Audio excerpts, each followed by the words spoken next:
Cancer અંગે જાગૃતિ સંદેશા સાથે દ્વારિકાથી દરિયાઈ યાત્રાએ નીકળેલા 13 કેન્સર વોરિયર્સનું માંગરોળ ખારવા સમાજ, વિશ્વ હિન્દુ પરિષદ, જાયન્ટ્સ ગ્રુપ, સંજીવની નેચર ફાઉન્ડેશન, રામધૂન મંડળ, પત્રકાર સંઘ સહિત વિવિધ સંસ્થાઓ દ્વારા પ્રેરણાદાયી પહેલ કરનાર આ 13 કેન્સર વોરિયર્સનું સન્માન કરી શુભેચ્છાઓ પાઠવવામાં આવી હતી. કેન્સર કેર ફાઉન્ડેશન દ્વારા કેન્સર અંગે જાગૃતતા ફેલાવવા અનોખું આયોજન થતા 13 કેન્સર વોરિયર્સ દ્વારકાથી મધદરિયે 250 કિલોમીટરનો દરિયો ખેડી અંતે સોમનાથ મંદિરે ધ્વજારોહણ કરી પોતાની યાત્રા પૂર્ણ કરશે.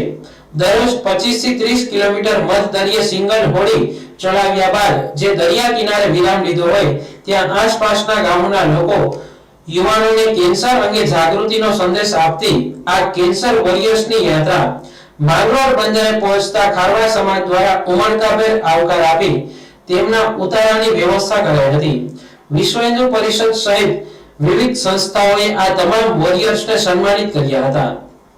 ફાઉન્ડેશન રાજકોટ અમે 13 કેન્સર વોરિયર 25 તારીખથી દરિયામાં કયાક દ્વારા કેન્સર અવેરનેસ માટે 4 ફેબ્રુઆરીએ વર્લ્ડ કેન્સર ડે નિમિત્તે 250 કિલોમીટરના પ્રવાસે નીકળ્યા છીએ દ્વારકાથી સોમનાથ સુધી.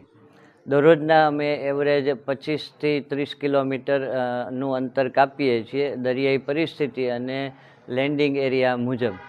અને આ દરેક વિસ્તારોની અંદર જ્યાં જ્યાં અમારું મુકામ થાય છે ત્યાં આજુબાજુના ગામડાની અંદર, શાળાઓની અંદર, ગ્રામ પંચાયત કે જે કોઈ મળે છે અમને સંસ્થાઓ, એ તમામની અંદર અમે સંદેશો આપીએ છીએ કેન્સર અવેરનેસનો.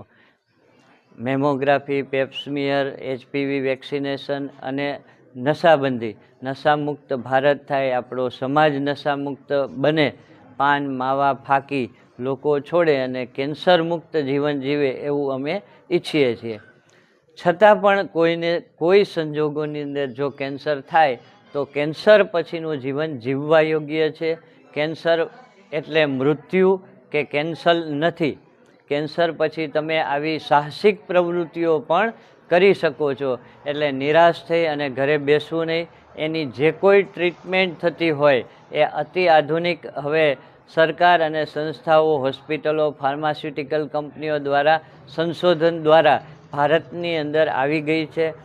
ટ્રીટમેન્ટ થઈ રહી છે. એ ટ્રીટમેન્ટ પૂરી કરી અને રૂટીન લાઈફ તમારી જીવો. પોઝિટિવ વાતાવરણ ઊભું કરો તમારા ઘરની અંદર, આજુબાજુની અંદર, અને લોકોને કેન્સરનો જે ડર છે, હાવ છે, એને દૂર કરવા માટે અમે આ 13 જણા નીકળ્યા છીએ.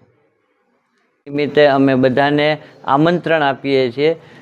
ઘણા બધા ડૉક્ટર્સ એટલે કે ઓન્કોલોજિસ્ટ, ઓન્કોફિઝિશિયન, ઓન્કોસર્જન, કેન્સર હોસ્પિટલોના સ્ટાફ, કેન્સરના પરિવાર, કેન્સરના દર્દી અને એના પરિવાર, આ બધા 4 ફેબ્રુઆરીએ અમને મોટિવેશન મળે એ અંગે સોમનાથ મહાદેવના મંદિરે આપ પધારો. અમે ત્યાં ધજા ચડાવવાના છીએ.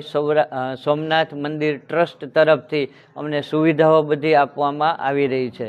એટલે આપ બધાને આમંત્રણ છે.